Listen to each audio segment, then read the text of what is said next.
Ladies and gentlemen, dear friends, all over the Danube region, willkommen, üdvözöljük, vitajte, dobrodošli, bine ați venit, dobrodošli, laskavo prosimo, so welcome to the 8th International Danube Conference on Culture, which is hosted after Ulm, Novi Sad, Timișoara, Russe, Pécs, Linz and Regensburg here at the beautiful Schallaburg Castle in Lower Austria. My name is Márton Méhes. I'm an international cultural manager and a huge fan of the Danube region and have now the pleasure to accompany you on our common journey to some highlights of the cultural life along the river. The pandemic, however, has a huge impact on our life from the beginning of this year. Precisely because of these very special circumstances, our Danube Conference wants to set an example for cultural dialogue in the Danube area and reach as many interested people and colleagues and friends as possible. But dialogue is always two-way. Therefore, we provide you the opportunity to participate, actively participate in this dialogue today. Please don't hesitate to write us your messages, to ask questions, and to write comments. We have a chat dialogue for you, and please write us and we will come back to your comments later on. This conference is a cooperation project of the state of Lower Austria and the autonomous region of Vojvodina in the frame of the ARGE Donauländer, which is the working community of the Danube regions. In this sense, I kindly ask the Austrian host of the event for her greeting words. A warm welcome to the 8th International Danube Conference on Culture, here at the Schallaburg Castle. It is a great honor and pleasure for us here in Lower Austria to host the International Danube Conference on Culture after Germany, Hungary, Bulgaria, Romania and Serbia.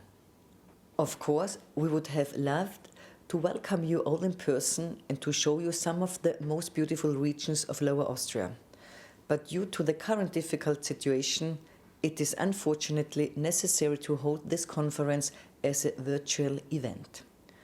We are therefore trying to send out a strong signal for a vibrant exchange and cultural dialogue in the Danube region in this way. As you know, the Danube is one of Europe's lifelines that unites many peoples with diverse cultures and eventful histories, and as we are aware of the Danube's importance, we already established the ARGE Donauländer. Today it covers 41 Danube regions and countries and has become a key forum where joint regional strategies and coordination processes are realized. Based on our joint cooperation, we seek to ensure that the Danube region, one of the most attractive areas in Europe, continues its way safely and confidentially in the 21st century. I am especially happy that Lower Austria has already taken up a close cooperation in the frame of the ARGE Donau countries in the fields of art and memorial preservation and has launched a close cooperation with the Serbian region of Vojvodina.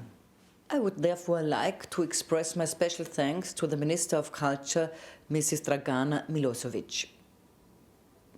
As a result of our cooperation, I am also happy that our current exhibition at the Schallaburg, the Danube, People, Treasures and Cultures, is going to be shown in Vojvodina. I am therefore wishing the cultural capital Novi Sad all my very best and thank them for having taken over the chairmanship. I strongly believe that with exhibitions of this kind we can strengthen the international importance of the Danube region. So, I am wishing you all, as well as the 8th International Danube Conference, lots of success, and I'm looking forward to meeting you all in person. The cooperation platform ARGE Donauländer is of high relevance for regional positions in the European context, and precisely this European context will be underlined by Caroline Edstadler, Austrian Federal Minister for the European Union and the Constitution. Dear ladies and gentlemen, I would like to welcome you warmly to the International Danube Culture Conference 2020. And I would like to send you the best regards from our Federal Chancellor, Sebastian Kurz. The Danube region shares a highly interconnected common history, a history full of changeable relationships, and yet one that has always been shaped by political, economic, and cultural exchange. The loops of the Danube have formed us into a community of fate in which ultimately the unifying aspects have gained the upper hand. They have created an incomparably manifold and diverse cultural region and shapes and enriches our various regions and countries. A cultural heritage of which we can be proud because it makes us strong. Strong in the consciousness of being Europeans and strong in the hope that our cultural cooperation will enable a peaceful common future, characterized by mutual respect and responsibility. For me, as a member of the Austrian federal government and Minister for the European Union, as an Austrian and convinced European, cooperation in the Danube region is an important part of my work and a great personal concern. I am therefore pleased that cultural initiatives such as the International Danube Cultural Conference and the Working Community of Danube Regions promote this cooperation because it is our shared culture and we do have the responsibility to preserve this heritage. The Working Community of Danube Regions is the best example of strong cooperation between the regions within the European Union. This year, we are celebrating 25 years of Austria's accession to the European Union, an anniversary which offers us the opportunity to talk about the achievements and benefits of this membership. However, we also had to accept that the EU sometimes failed to provide answers to urgent questions. The current corona crisis in particular shows that pan-European solutions are necessary for the big questions, such as the strengthening the business location and competitiveness, digitalization, migration, and the fight against climate change. The goal must be a resilient and efficient European Union that focuses on the big challenges. A European Union that can assert itself as a strong player among the world powers. At the European level, the Conference on the Future of Europe is about to be started and will have to deal with precisely these questions.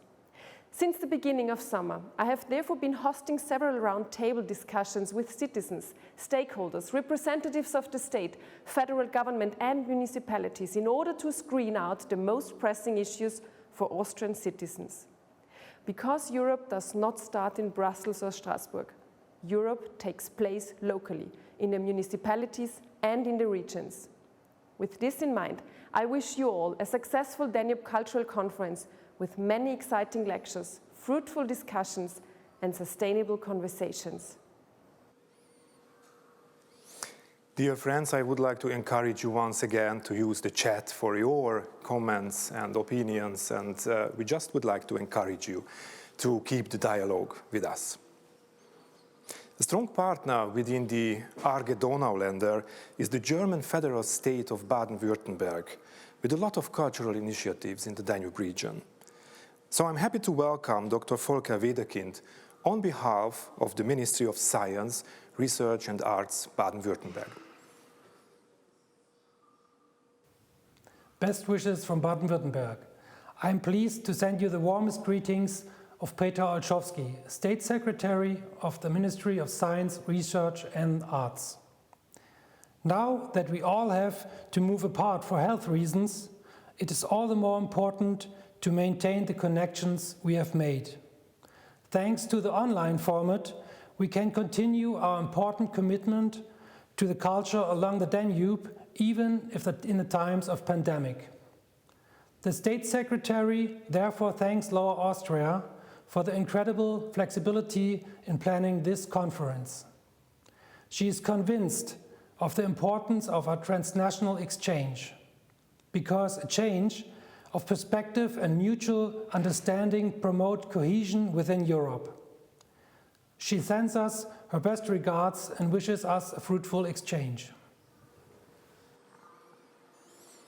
The close cooperation with the autonomous region of Vojvodina was explicitly mentioned by State Governor Johanna Mikl-Leitner.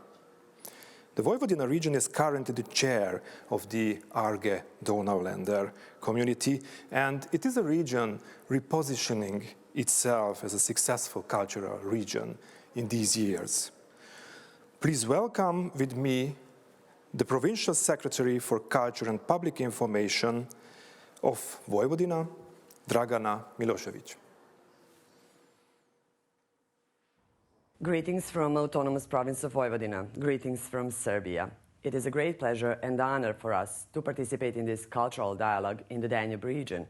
And I must personally congratulate and express my special thanks to the Governor of Lower Austria, Mrs. Johanna Mikl-Leitner, and her team, who made an effort to organize this very important, for all of us, 8th International Danube Conference on Culture, especially in these difficult times because of the pandemic of coronavirus. Also, I'm personally very happy that the exhibition, The Danube, People, Treasures and Cultures at Schallaburg Castle, will be presented at Autonomous Province of Vojvodina. That's one of the results of our great cooperation, and I must say that we have many plans and projects that we will present you in near future, especially because of the fact that the city of Novi Sad is European Capital of Culture in 2022. For us in Autonomous Province of Vojvodina, it's a big pleasure and obligation that we take chairmanship of the working community of the Danube regions, and this will enable even more intensive contacts and cooperations, especially in culture, and we are ready to share our experience and to work together. I wish you lots of success on this conference, and I hope that we will meet in person very soon. Despite the COVID situation that made it impossible to invite live audience, so to have you here, dear friends from all over the Danube region, we managed to invite some experts and cultural activists who were so kind and brave to join us in person today, and some via live connection. We are so pleased to welcome Dr. Martin Eichtinger, Minister for Housing, Labour and International Relations in the government of Lower Austria. I would like to welcome Katka Krajčová from Lower Austria, an expert on cross-border cooperations and regional networks and Interact projects, and she will be moderating the chat with you, dear friends and partners. A warm welcome to Dominik Heher, who is the curator of the current Schallaburg exhibition with the title Danube, People, Treasures and Cultures. And he is also live with us. And via live connection, I would like to greet Assistant Professor Balint Kadar, the coordinator of the project Danube and Danube Plus from the Budapest University of Technology and Economics. Welcome. And last but not least, we have another two persons. It is Claudia Kropf, from the one hand, on behalf of the presentation of the European Commission in Austria. And really last but not least, we have Nikola Manevski from Bulgaria, on behalf of the Ministry of Tourism of Bulgaria, and he is the coordinator of Priority Area 3 in the European Union's strategy for the Danube region via online connection.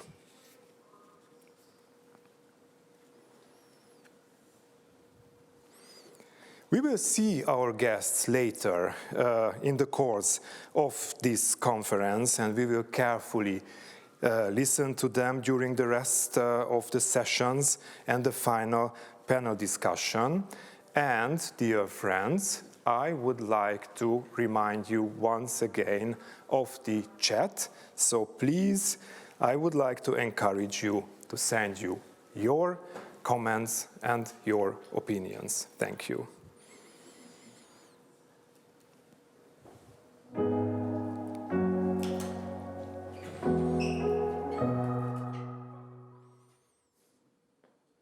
The Schallaburg Castle is a place of real treasures.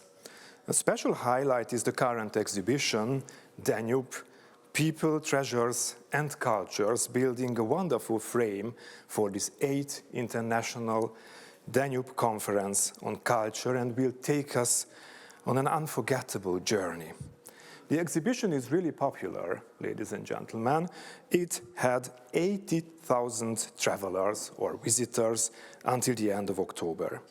And it is my pleasure to welcome the curator of the exhibition, Mr. Dominik Heher, here with us, who will be guiding us along the journey and the conference program for a while. Yeah, thank you. I'm very happy that our exhibition can build some kind of framework for this conference, even if only on a virtual level. But in the background, you will get some impressions, at least, of what we have offered here to our visitors at Schallaburg Castle this year. The main idea of our exhibition was to invite our visitors to a journey upstream from the Black Sea to this beautiful exhibition venue to Schallaburg Castle in Lower Austria. That means the exhibition journey covers more than 2,000 kilometers, that is more than 2/3 of the length of the Danube. In 10 stages, visitors get to know selected places and regions that serve as examples how people and the stream have been interacting ever since. The exhibition is made up of 21 rooms with more than 400 exhibits. But from the beginning, however, it was clear that the exhibits can only make up a part of this exhibition. It was equally important to have also the different landscapes of the Danube regions within the exhibitions rooms and to catch the special atmosphere of each region. We tried to achieve this by large-scale video projections, and last but not least, we filmed also more than a dozen interviews with people from all around the Danube region who have very special and different connections and relationships to the river.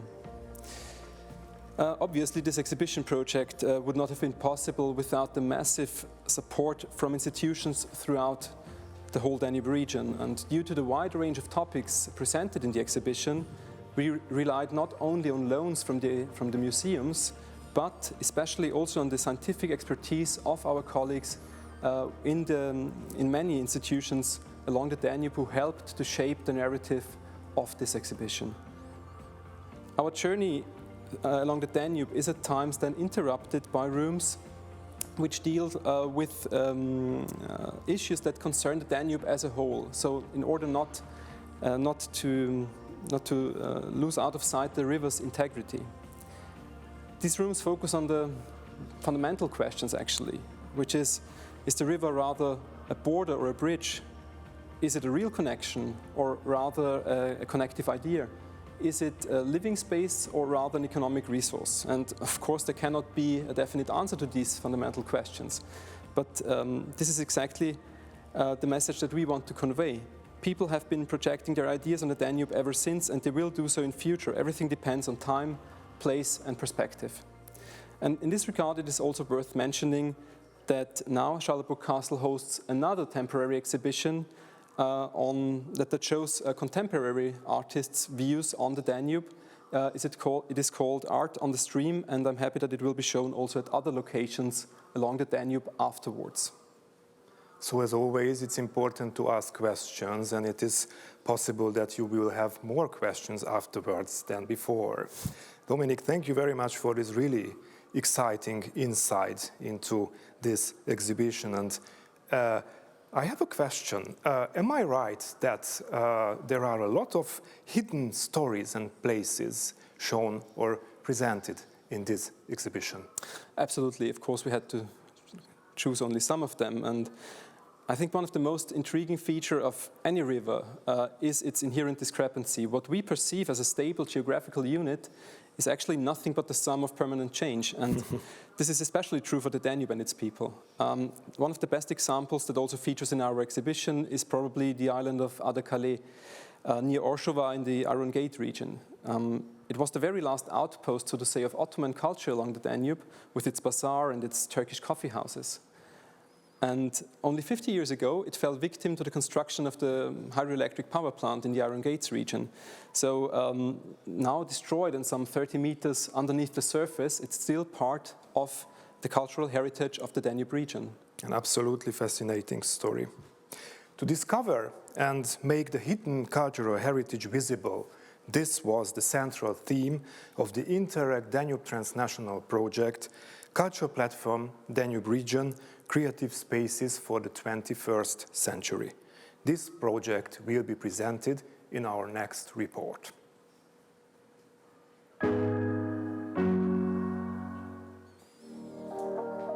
Auf ihrem Lauf von Deutschland in die Ukraine On its way from Germany to Ukraine, it runs through 10 countries, the Danube, and on its banks we can find lots of cultural treasures, some well-known, others hidden, and the hidden cultural treasures is what Danube Cultural Platform Creative Spaces in the 21st Century is about.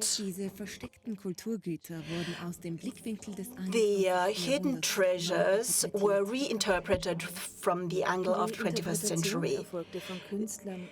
They were interpreted by expert artists, scientists, scholars, and people from tourism in the Danube region, with a total of 8 pilot projects. The intention of the project was to create a platform for interdisciplinary exchange of culture and tourism to develop European cultural roots and expand them. The definition of what is a hidden cultural treasure was taken in a very broad sense. It could be hidden events, unknown treasures, things underneath the surface, things suppressed or intangible things like literature, music, a special lifestyle, or cultural peculiarities, a certain trade or craft, a certain building or artwork. All of this was seen as hidden heritage. Heritage stimulates our reflection about the past, and it also serves as a source of inspiration. And I think the pilot projects are a good example. To unearth these hidden treasures, state-of-the-art technology was combined with culture, and workshops were used as a format to find innovation, new strategies and tools to bring the combination of culture and art to the 21st century's audience. Some examples: Studio DAD, Danube Artistic Heritage Development, or the studio in Ratisbon, or tagging hidden architectural jewels in the Danube region. The results were presented in the form of art projects, audiovisual works, or exhibitions. Furthermore, a guidebook for people in tourism was published, and a map of the hidden treasures was drawn up. In 2018, the EU considered the pilot projects as relevant for the EU, and the project ended in 2019.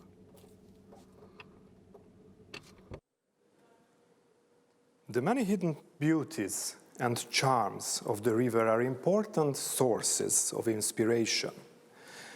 But can they be only observed from a boat, from the river? This is the question and the unique approach of the artist Reiner Prohaska, who tried to catch and reflect these beauties.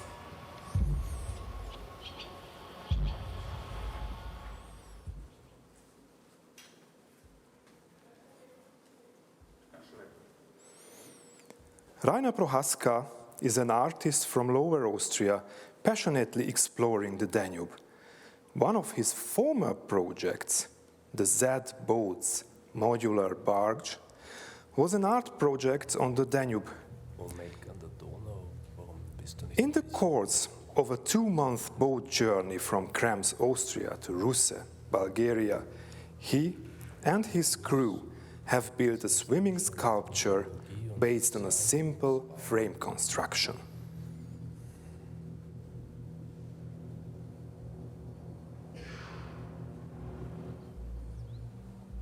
O Wald, hast du WLAN?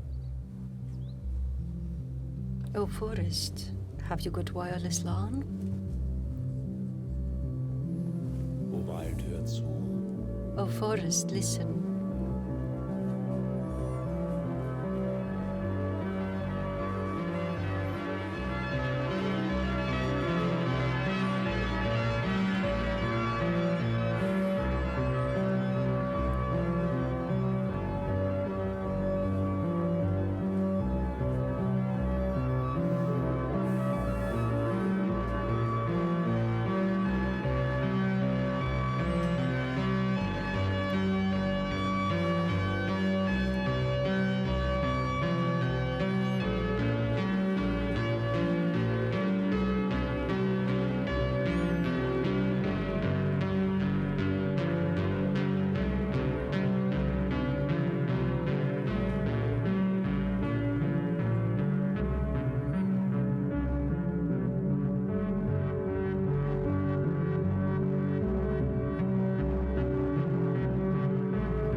Gäbe es Flussgeister, so wie der kleine Max jetzt zwischen den Erdzeitaltern sie sich vorstellt, gäbe es Flussgeister, die also drüber stehen, die cool genug sind, 3, 4 Sonnenbrillen übereinander zu tragen, wenn sie an Land kommen. Gäbe es also Flussgeister, dann könnten die beim Stell dich ein im feuchten Silikatsand zweifelsfrei erzählen. Denn das würden sie gesehen haben, wie aus den Industrienotwendigkeiten eines Menschenalters das Ornament des direkt Folgenden wird und dann der Kitsch des Übernächsten.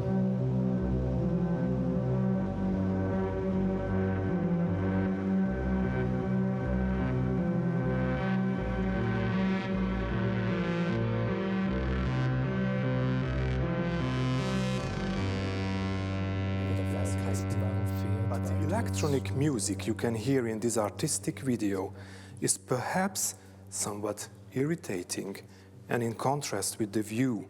But exactly these contrasts and discrepancies are so typical for this historically fragmented region.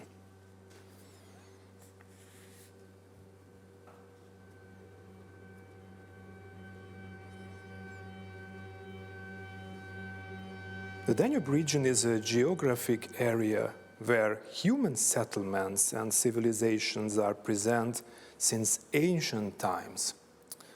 Absolutely. If we think of the highly complex Neolithic settlements in southeastern Europe, the Danube can indeed be seen as kind of cradle of urbanism in Europe. Having been for centuries the most important communication line that crosses our continent, the Danube saw the rise and fall of many towns and cities along its shores. And it is somewhat paradigmatic that today the stream links 4 European capitals. Yet, one should not forget, of course, about the towns in the shadow of the big cities. Our exhibition therefore features also places that are less famous in Austria, like Komarno, Esztergom, Orshova, or at even a lesser scale, Apatin or Visegrad, where you see a replica of the medieval palace in the background. The list of places along the Danube with a great history is long, of course, and they definitely deserve to play a role also in the future of our continent. One of the key strategies for this must be, of course, also an approach to tourism. Exactly. And the successful European project Danube was focusing precisely on this topic, the sustainable tourism development, stepping now in its second follow-up edition already. And I'm so happy to welcome the chief coordinator of Danube via live connection. Welcome to the conference, Mr. Bálint Kádár. Thank you. Welcome, everybody. Thank you very much. Bálint, may I ask you to hold your presentation? Yes, indeed. I will shortly introduce Danube, our project, which was initiated by the recognition how tourism and cultural usage along the Danube is not barely unified. This is a visualization I made for academic research in this program, showing visitors traveling among cities and little towns by the Danube. And it's very well known that in Austria, Germany, and even partly Hungary and Slovakia, there is some very significant movement of tourism. But if we go in the lower Danube, it becomes very unbalanced and connections are not the same. So what we can do and what we should do, because change is possible, is we tried to get answers on how to empower local communities to make tourism an asset in valorizing their cultural heritage. And we learned from Wachau, actually, that change is possible. No one 25 years ago believed that bicycle tourism will be a key factor in the tourism of Wachau, and it did. And it's much better than the cruise ship passengers who spend only like 5% of their spending in these little towns, even though they connect all the Danube. So these kind of sustainable tourism forms are possible, and we learned that there is a cultural landscape that is interesting all along the Danube, with vineyards, mixture of nationalities, good gastronomy, memories of all civilization, for example, the Romans, the limes. But even when there's not that big fuss about this cultural heritage, there is other unexplored heritage waiting for valorization, like industrial heritage, or even these contemporary art forms, or the heritage of communism and its architecture. But locals, are they aware of this heritage? Are they ready to valorize it?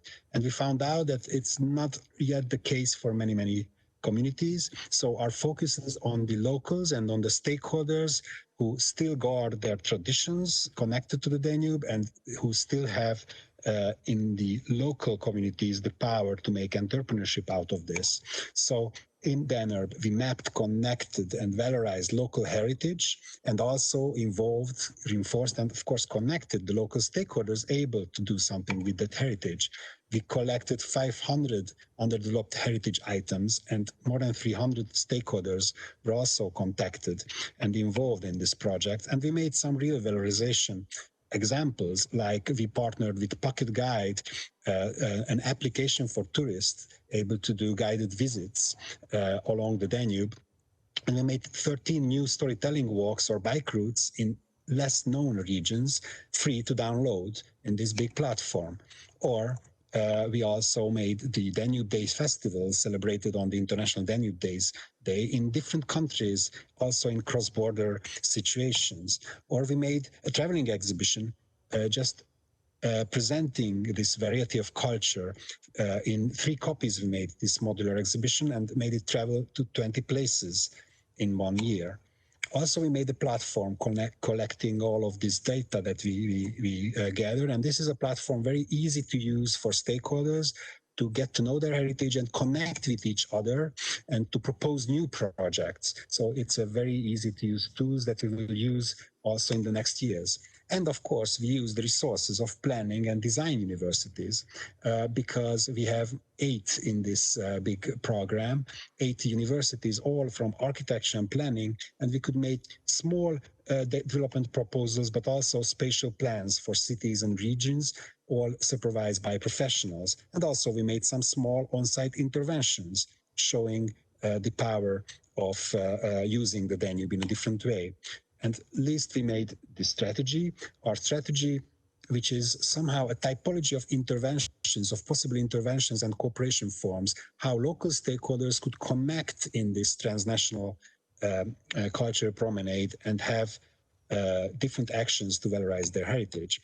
A best example is came from before our project is the Ráckeve boat mill, which was destroyed in the 1950s because of the ice. It was unused, but locals formed an association and get the pieces together, made a contract with the museum, and made a live boat mill working and attracting tourists. And it was such a successful bottom-up initiative that people from Baja got inspired and made their own association and own boat mill also there historically. And now on the Slovak and Hungarian part of the Danube, we have 3 of them. All of them are operated by local cooperatives. And this is a good example that we want to disseminate. And until 2019, we did it in 7 countries with 19 partners and 20 places. And now we've won the second possibility with Danube Plus with other 18 partners, partly overlapping.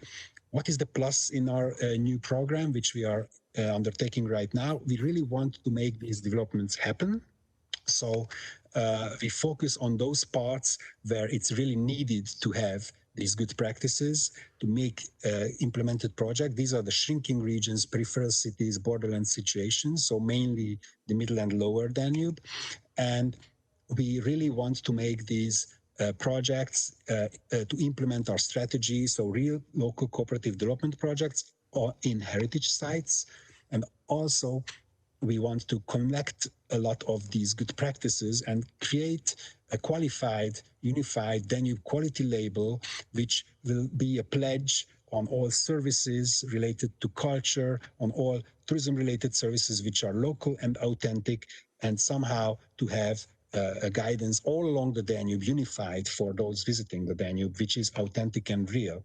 We find it also very important that we have to start with local education at school age, because these shrinking regions have the problem that young people are going away to the big cities. So if we can grab them in the school age and show them what is the value of their locality, what is the resources of the Danube, then they can start local entrepreneurship instead of going abroad. So that is mainly all. And we also seek the cooperation and collaboration with other programs working in Danube's heritage. We have a leg for that in our program. So we hope that all of these projects will form a nice unified Danube culture promenade. This is our dream.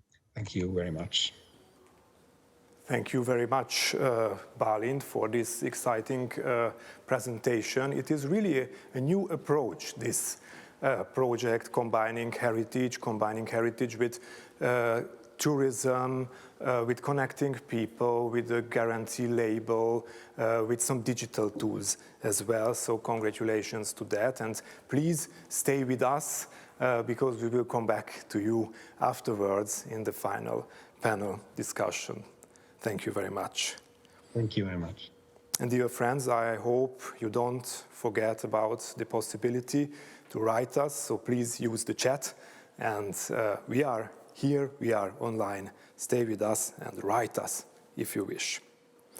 And now, dear viewers, our next guest today is the initiator of numerous cross-border and international cooperation projects, of collaborations, relations.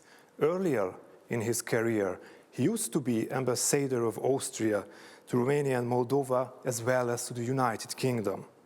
It's my pleasure, it's my true pleasure, to welcome Dr. Martin Eichtinger, who is Minister of Housing, Labour and International Relations of the provincial government of Lower Austria. Good to have you here, Minister Eichtinger. Good morning, hello. Welcome. On its 265 kilometers long course through Lower Austria, the Danube has manifold impacts on the state. And of course, there are also a lot of initiatives, but it's one of the oldest good traditions and one of the oldest initiatives of Lower Austria to play an important role in the ARGE Donauländer, which is the working community of the Danube regions. Well, the working community of Danube regions dates back to 1982. And I'm very happy to say I was present after the fall of the Iron Curtain in 1990, when the Danube Declaration was signed by the then members, very fittingly, by the way, on board ship, on a Danube ship in the Wachau Valley. And ever since, it has developed into a very strong, strategically important platform. By now, it has 41 member regions. And what is important is that we have a rotating chairmanship. And we are very delighted that the current chairman, the current chair, the region of Vojvodina, adds a very strong cultural input to the activities of the community. Now, the community for us has a very great importance. First of all, it allows us to have very close cultural links, to organize cultural exchanges, to work together when we present exhibitions, like the Danube Exhibition here at Schallaburg Castle, but also we share experiences. For example, when it comes to the preservation of historical monuments. We are very happy that the work of the working community of Danube regions has evolved so far and has offered us so much. It also corresponds to so many policies of the European Union, and in particular, you know that there is the European strategy of the Danube region, which encompasses 115 million people in 14 countries, and our working community very nicely is a correlation to the work of the European Union. Now, you have collected so many inspirations and also experiences in the Danube region. May I ask you about your personal experiences with culture in this region? Well, I'm really, truly, personally, I'm a very cultural person, but I had a long experience, not only in my work as Director General for Foreign Culture in the Austrian Foreign Ministry, but also, as you mentioned, as ambassador to Romania and the Republic of Moldova. I think culture is extremely important for our lives. It enriches our societies, it puts a mirror to our societies, and it's wonderful to see the enormous variety that we have in the European Union, but also in the Danube region, the enormous creativity of the artists and the cultural active members of our community. Now, over the years, Lower Austria has developed a very strong cultural profile. Over the last 2 decades, we have developed professional structures in the field of culture, and we have a great cultural landscape, which we very lovingly share with our fellow members in the working community of the Danube regions. What is important to us is that these cultural activities really reach out to the whole region, and that we, through the membership in our working community, but also through fora like we have established in Lower Austria, the Europa Forum Wachau, which is a European and internationally very much acknowledged conference forum. And through that, and through the working community, we can really say that culture has become a major link to the region, but also it has enriched us, and it has made Lower Austria a very strong region in the European Union and the Danube region. Now, I can remember our meeting early 2012 in your office, and I had the pleasure to discuss with you the idea of a literature project for the Vienna Book Fair with the title Donauländer, and you immediately supported it. I was very enthusiastic about it. I think it's a great idea to have writers and poets from along the Danube River to come together and to share a joint platform. But Marton, I also remember our joint project of a big conference at the time, the Danube Culture Cluster Conference. So we, I think, have a history of joint project, but the Danube Lounge is certainly among the best ones that you developed, and I was happy to support it. Thank you. Thank you very much. We have a shared Danube history, and this is good. Thank you very much, Minister Eichtinger, for continuously supporting such projects and cultural cooperation initiatives like the Donauländer, but also for coming to us today personally. Thank you so very much. Thank you.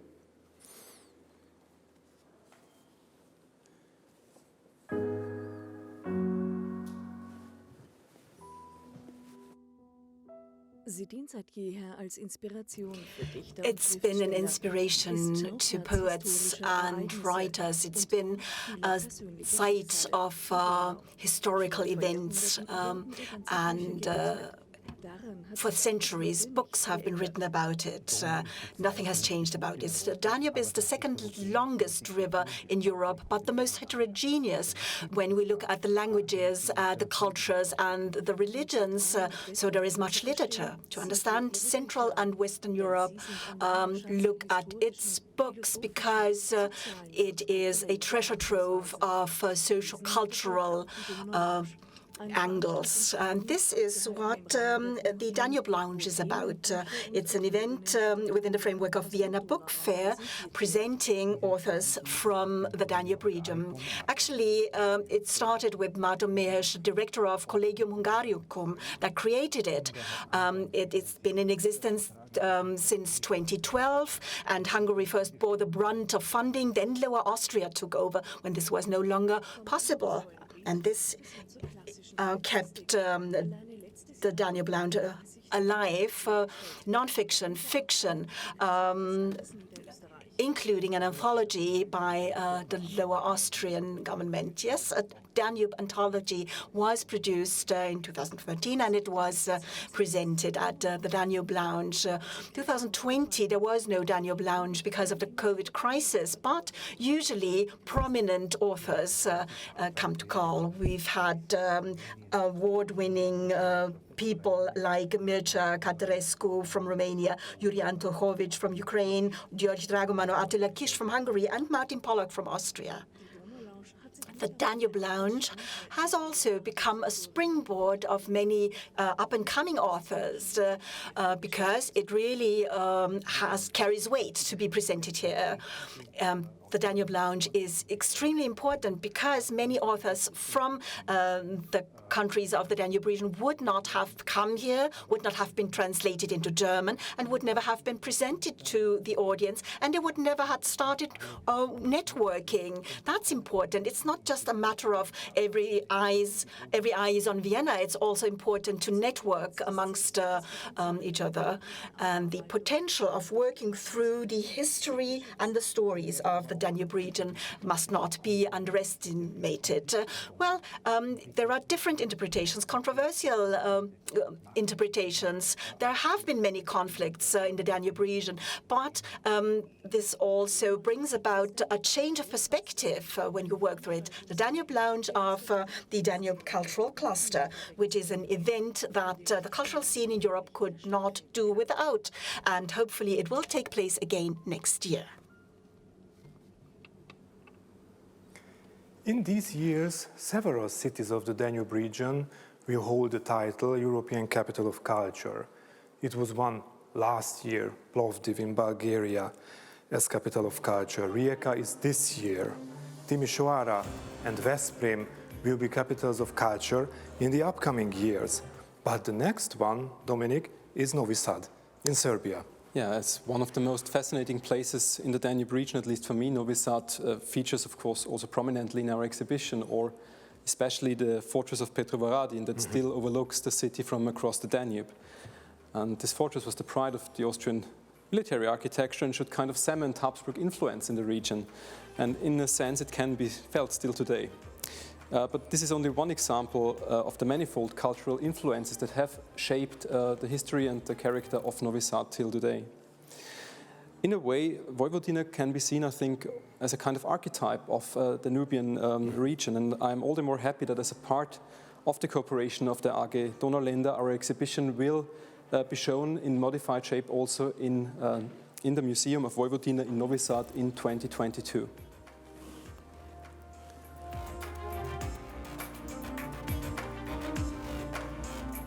European capitals of culture must have a strong European dimension.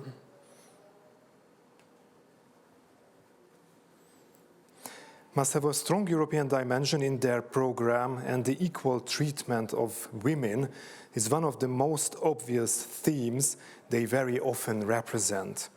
Female artists, curators, or cultural operators play an extremely important role in the development of the cultural program and the cultural sector in these cities and the whole region, and not just in capitals of culture. Of course, it's interesting to see actually that in Greek and Latin antiquity, the Danube, Istros or Danubius back then, had a strong masculine connotation.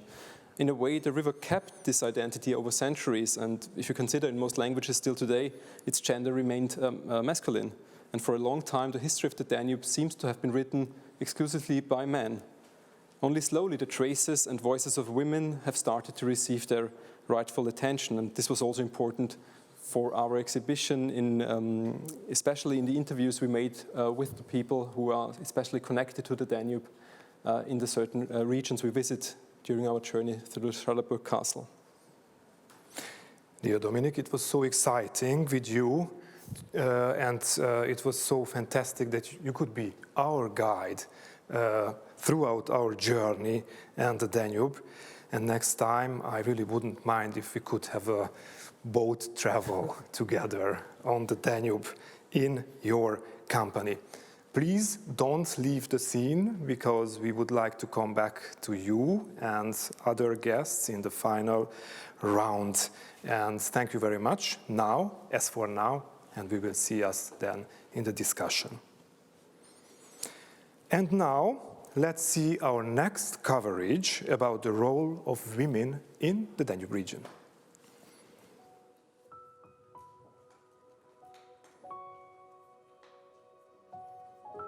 Sie haben Großartiges geleistet in They have Politik und achieved most Wirtschaft, outstanding Kultur, things in Sport politics, the oder economy, Wissenschaft. or culture, in Sie sind sports or kluge in und science. faszinierende They are wise and Persönlichkeiten. fascinating 64 personalities. Frauen aus 6 64 Donauländern women und 8 are from Städten. 6 countries along the Danube, and 6 or 8 cities. Follow us along the traces of these fascinating women from past and present. Danube Women's Stories, Volume 2, focuses on the achievements and the successes of these women. Wir begegnen in Well, Sophie in Scholl, Ulm, die we ihren meet Widerstand Sophie gegen das Scholl, NS-Regime who mit dem resisted Leben against the zeigte. Nazi regime and Zunächst had to war sie pay with selbst her in life der for that. Hitlerjugend First of aktiv, all, she was begann active in aber the bald Hitler das Youth, Regime but zu hinterfragen. she soon started to challenge and Ulmer question Münster the steht ein regime. Denkmal für And die of weiße the Rose. Münster So Ulm, nannte sich there die is a monument for the Widerstandsgruppe. White Rose. This was the Sophie, name of the ihr Bruder resistance Hans group. und andere Sophie, her brother verfassten Hans, and Flugblätter, die sie others verbreiteten, wrote setzten sich für letters, Freiheit und leaflets. Frieden They ein und disseminated, mussten dafür supported peace and freedom, In der and ungarischen were Hauptstadt killed for that. Budapest In the haben wir Hungarian die capital Geschichte hinter der Budapest, berühmten we had a look Freiheitsstatue at the history Auf dem behind Gellertberg this blickt sie famous über die Statue ganze of Stadt. Freedom on the Gallat Mountain. Sie, It overlooks the welche Frau entire dafür city. Modell Do you gestanden know hat which woman und wie sie stood entdeckt model for worden that ist? and how she was discovered? In Novi Sad In Novi Sad, stoßen wir auf we Mileva meet Maric. Mileva Sie Maric. studierte als She eine der ersten studied Frauen as in one Europa of the Mathematik first an women. der She Universität studied in maths Zürich. at the University of Zurich. Bekannt wurde sie als She Frau von became Albert famous Einstein. as the wife of Albert selbst eine Einstein. The herausragende fact that she Naturwissenschaftlerin was an liegt outstanding ihr im natural scientist is something which remained in the background. Die modernen Frauen And the leisten modern women Besonderes achieve in ihren outstanding Berufen, in der things öffentlichen in their Politik, jobs, in public in Kunst und politics, in Wissenschaft, arts, in Sozialarbeit science. oder Wirtschaft. When it comes to social Mit work ihrer or in the economic Persönlichkeit field, prägen sie die with Gesellschaft. their personality, Ihre they Biografien sind so influence vielfältig society. und Their einzigartig biographies are so wie die diverse and so Donauregion. unique as the Danube region. Interviews mit And ihnen based on the entstanden interviews eindrucksvolle we put together unterschiedlicher und outstanding großartiger portraits of most different and outstanding women. Discover the Danube Women's Stories, Volume 2, a book about women, but not a women's book. And so we wish that not only lots of women, but also men will read these books, get inspired.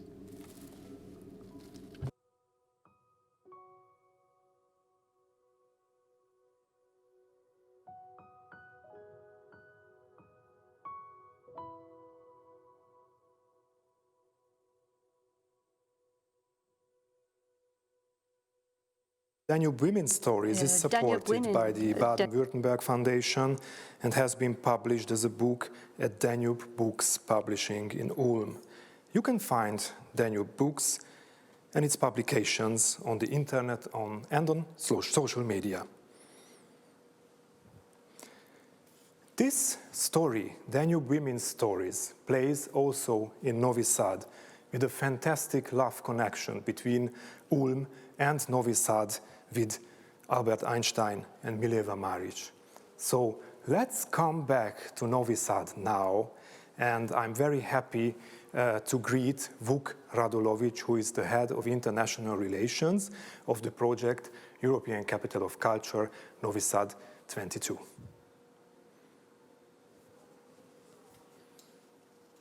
Ladies and gentlemen, dear friends from St. Pölten and Lower Austria, dear friends from all around the Danube region. It is our utmost pleasure to greet you on behalf of City of Novi Sad and Foundation Novi Sad European Capital of Culture. We're extremely proud and happy to see you all, to have this opportunity to continue our changes and exchanges in sense of culture and arts, bearing in mind the very hard situation caused by a pandemic crisis all around the world. We surely hope that we'll have a new opportunity to meet you in person very soon and to continue our extensive cooperation in future. For the past 5 years, Foundation Novi Sad 2021 was devoted to developing new partnerships in cultural region of Danube, but also to develop and implement new innovative artistic forms which will connect our Danube countries. This will be the main focus of our program in the future as well, especially for the year of the title, when Novi Sad will be the cultural center of the whole Europe and also, I will say, of the Danube region as well. For the year of the title, we are preparing a program line, Danube Sea, where we invite cultural workers and artists to reimagine and reinvent Danube through culture and arts. We will organize more than 100 cultural projects on the Danube, on the river flow, on the coasts, on the beaches, in small cities on the Danube, in Serbia, which we want to connect through culture and arts. We also want to showcase the cultural richness and diversity of the region and show this as a positive example for the whole Europe. Ladies and gentlemen, one of the most important projects, I will say flagships, that we are developing is Danube Exhibition, where we plan to invite at least 10 museums from the Danube region to showcase, to show the cultural diversity by organizing a big exhibition in Novi Sad. This project is being prepared with Autonomic Province of Vojvodina and the region of Lower Austria on the occasion of Vojvodina preceding ARGE Donauländer network. Ladies and gentlemen, please perceive this to be an open invitation for all of you to get involved, to propose new projects and solutions, to help us to develop the most beautiful and most important projects for the year of the title, which will show the cultural richness of our region. We wish you a very successful conference. We are looking forward to reading the results, but we are also looking forward to meeting you in person and continuing negotiations and developing new projects of cooperation among us. Thank you very much.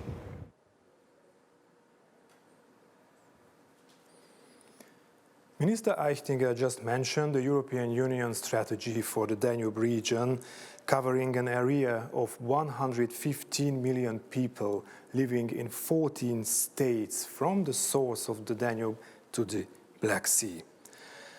However this cooperation approach large is, the dialogue with and among the regions is unavoidable for the success. Two countries, Romania and Bulgaria, play a very special role because these countries are in charge for the coordination of Priority Area 3, including cultural and natural heritage. The colleagues from the responsible ministries are doing this complex job with strong engagement and commitment. To give you an example, just recently in September 2019, they organized a conference on the creation of new cultural routes in the Danube region that was held in Sofia, Bulgaria. The event was organized by the Ministry of Tourism of Bulgaria as co-coordinator of Priority Area 3 to promote culture, tourism, and people-to-people contacts of the Danube strategy. Another important field are measures to protect and promote handicrafts in the Danube region, for which a large study has been undertaken. There is no cross-border cooperation in culture without proper financial tools and resources. Many of us as EU citizens, but first of all as cultural operators, can confirm from our own practice and point of view that we would appreciate financial tools requiring rather low administrative efforts to cover current themes of the European Union and its cultural sector. What we can hear already that the next financial perspective will be focusing on fostering mobility of arts and artists, as well as interdisciplinary approaches. Now it's my pleasure to welcome for this really important topic Claudia Kropf via online connection, and Mrs. Kropf is with us on behalf of the representation of the European Commission in Austria. Claudia, can you hear me? Thank you very much. Yes, thank you very much. Thank you very much. Thank you for joining us today. The EU tries to focus on the next budget for the years 2021 to 27 in a very challenging time, probably being stretched to its limits. Can you already tell us where this budget planning journey goes?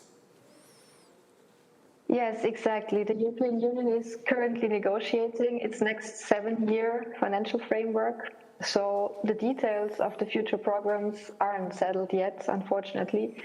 What we can already say is that there will be more funding opportunities as of 2021. And just to give you very few examples, the program Creative Europe, which you probably all know, will continue with its sub-programs Culture, Media and Cross-Sectoral Collaboration, because it has been an enormous success. And major new features include a cross-border mobility scheme named iPortunus, which has already run as a pilot.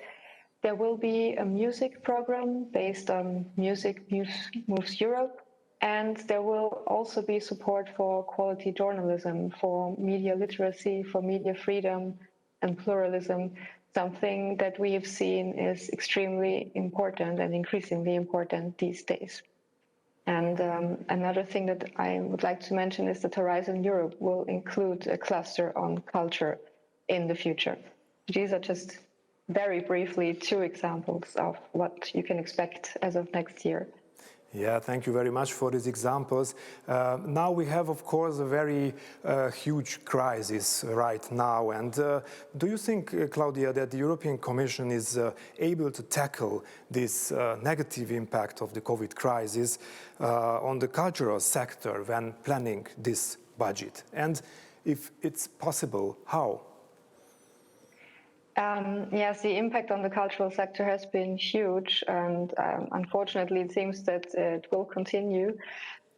We've done everything that we could so that the member states can redirect funds to the cultural and creative sectors. And for example, we have also launched an extraordinary call under Erasmus Plus to support digital education and creative skills, linking the creative sector with education, training and youth organizations. The call ran until yesterday, until October 29.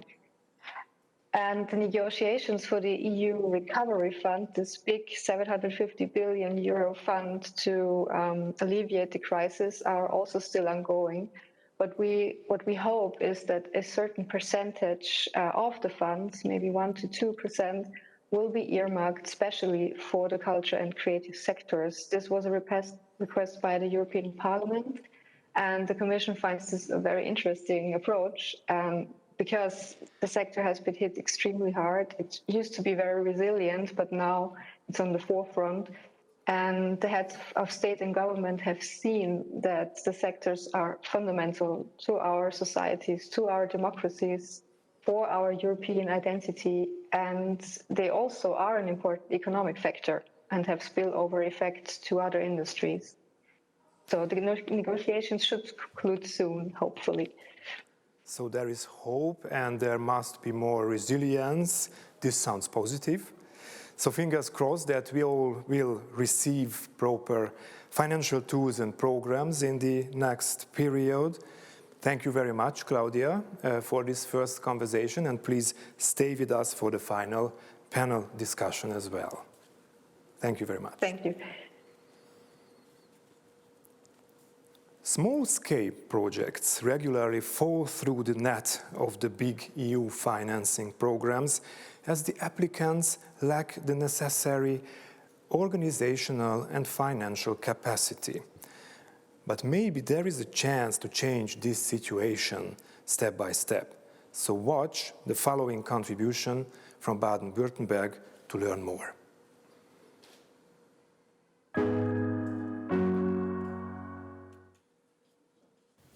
Best regards from the Ministry of Science, Research and Arts of Baden-Württemberg. It is always a concern of the state of Baden-Württemberg that our commitment has long-time and tangible results with a high added value for the target groups. Within the framework of the Interreg project CULT Platform 21, a feasibility study for the establishment of low-threshold small project financing in the Danube region was carried out, a small project fund. This future funding tool would fulfill the long-time requirement of artists and cultural actors from the countries of the Europe-Danube region strategy to raise little amounts of money to start their projects. In cooperation with the European Danube Academy in Ulm, as an operative partner, we now wish to start the first pilot phase. Hence, the Ministry of Science, Research and Arts of Baden-Württemberg provides funding of 30,000 euros for the 3 upcoming years. We would be very pleased if we could jointly implement this exciting project to strengthen independent cultural workers in the Danube region. Therefore, we invite you to support the Small Project Fund financially. The more supporters we find, the more we can strengthen the independent and cultural scene along the Danube. We, the state of Baden-Württemberg, start with this fund. Be part of it too.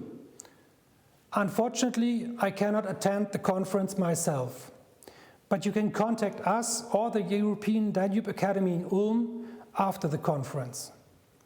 We'll be happy to answer your questions about the Small Project Fund for Culture in the Danube region.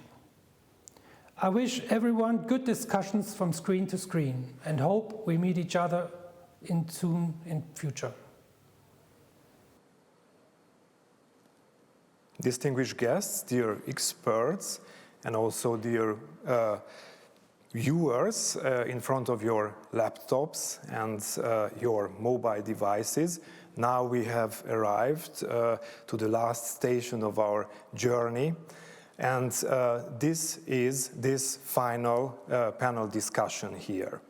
So I'm very happy to be here after this journey and still to reflect a little bit what we've heard during the day, and also to be a little bit a visionary and to maybe develop some visions for the future.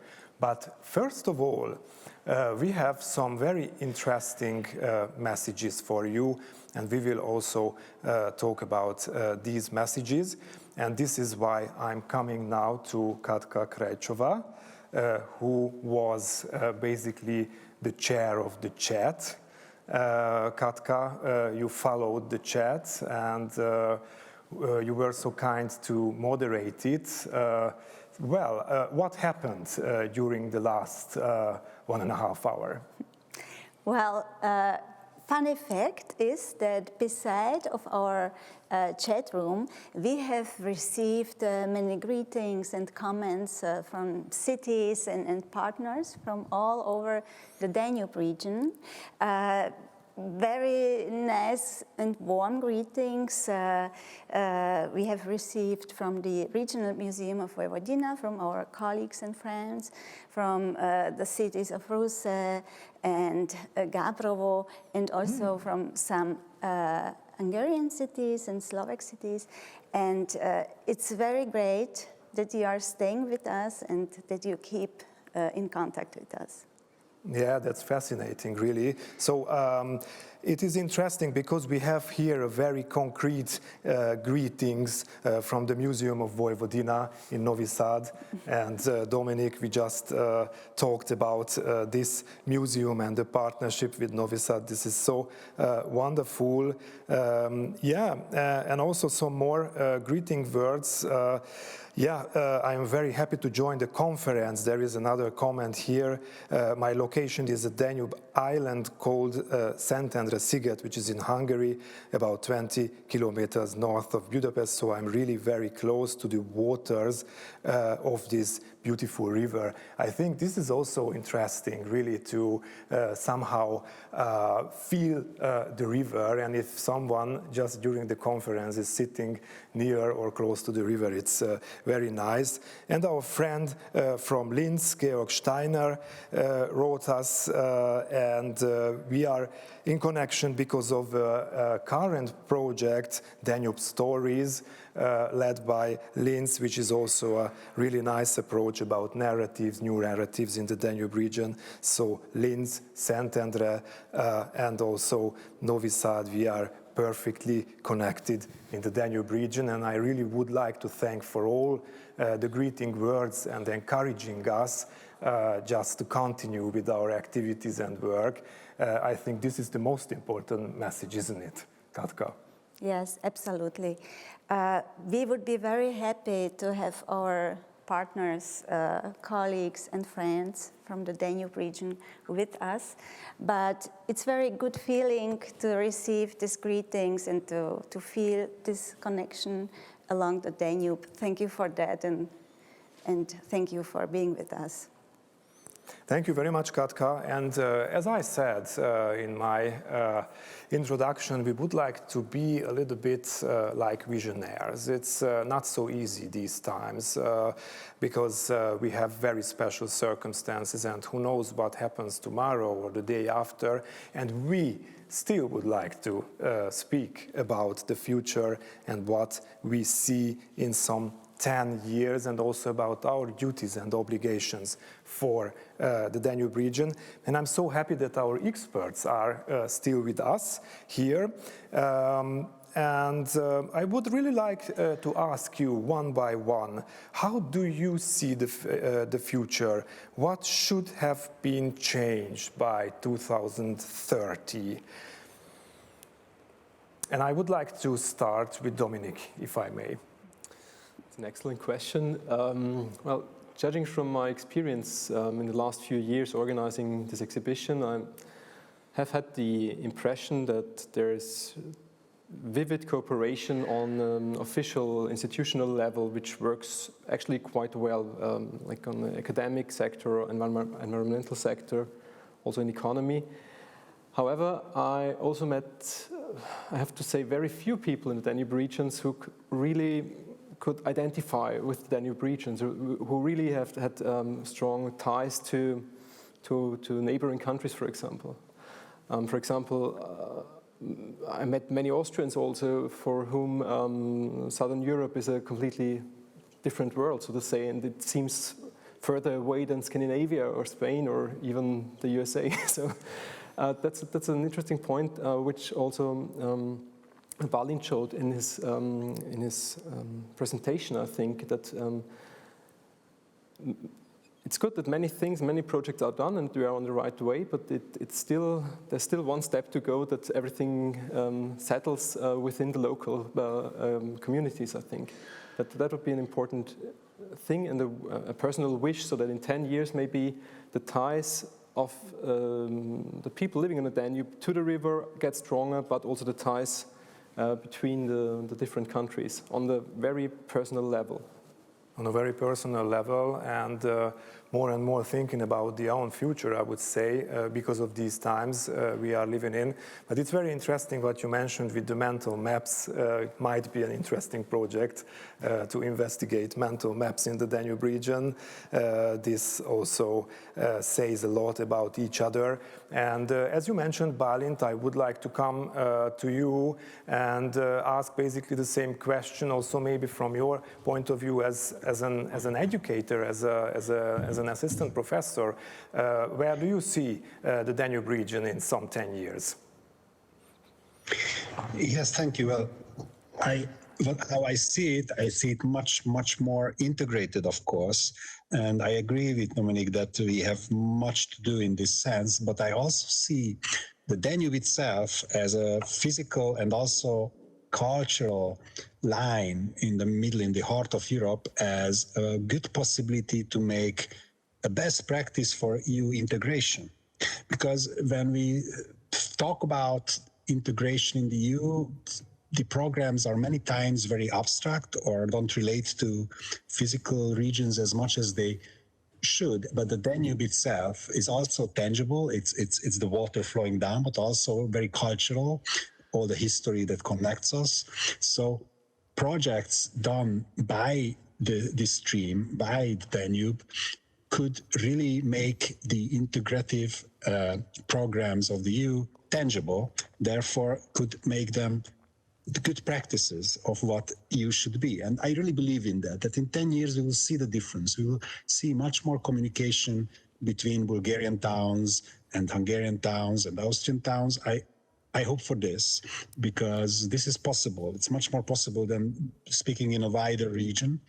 So I think that to arrive there, we need, of course, a lot of education. From the point of view of the university that I represent, this is the most important, and actually this is what we try to do, to go not only to our students but to local communities and somehow open their eyes on what they have is what others have along this great river. So I do believe that the Danube will be a best practice for integration. Thank you very much. You had very interesting and important keywords like education in general, but also integration. And with this keyword, I come to Nicola, because integration is also a clear goal of the European Union's strategy for the Danube region. It has to create more cohesion for this region through a lot of actions. And just asking you, Nicola, what could you do, what could Priority Area 3 achieve until this magical year 2030? Thank you for the question. I think that to increase support and assist for the networking to be more strong. And we should promote and combine the cultural roles, and also we would like to support the cultural fields and also the creative industries. So as all of the colleagues said, I imagine the Danube region more stronger, more connected, and with more solidarity. Thank you very much. Again, very important words like connectivity and solidarity. But you know, solidarity is good, and we really need it. We really need more solidarity and connectiveness. But we come back always to the resources, how to do it. And this is why now I come to Claudia again to ask you, or give you the floor once again, just to outline from your point of view, what could we do for the future? Where do you see the Danube region in 2030? I think it's most important to continue the good work that started 10 years ago. There have been a lot of great projects. You have set up networks, you have generated new structures to talk to each other about problems, challenges that you share in a region. And this has been very successful, so I think it's important to keep up this momentum. Of course, there are still similarities between the countries, and we need to do more I'm sorry, should I? Yeah, thank you very much. Do you want me to continue, or I'm sorry, I didn't hear you for a second. There was just a short interruption. I apologize for that. Yes, please continue, please. Sorry. Sorry. So the areas that will be in the focus in the future will, of course, be the green transition, digitalization. These are things that are not just important for the Danube regions, but for all of Europe. But this is something where the networks that already exist can bring a lot of change.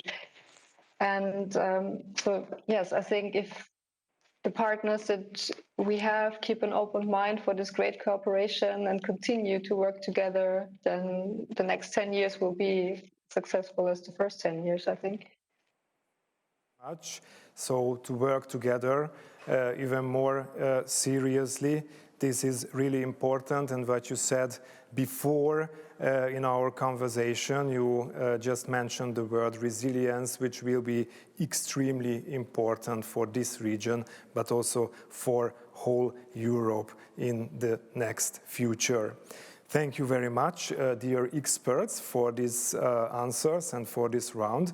I just wanted to mention that these questions, so to speak about the future of this region and also about our potential contributions or personal tasks maybe to achieve these goals were not just by chance. During the preparation for this conference, exactly these questions have also reached us in form of emails or several other communication channels during the participation and the registration phase.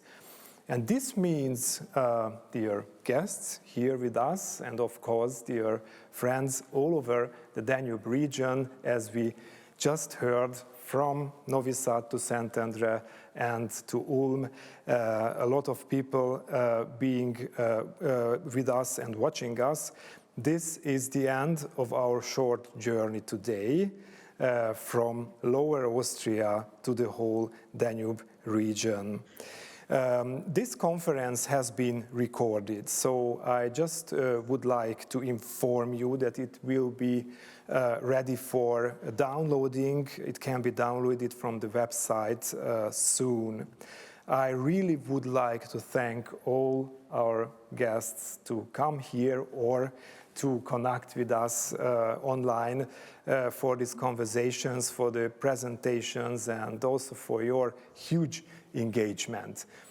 This is just important for us because we do believe and really hope that this was probably the only conference, Danube Conference on Culture online, and that we will meet you and all of us next year somewhere on the Danube region. I would like to thank all on behalf of the organizers, the State of Lower Austria, Department for Culture, and of course the ARGE Donauländer. Please stay healthy and stay with us next year for the next Danube Conference on Culture. I would like to say a huge goodbye and embracing from the beautiful Schallaburg Castle, and finally just would like to invite you to a short contemporary interpretation of the anthem of the state Lower Austria. And with that, I would like to finish. Thank you very much. See you soon. Bye-bye.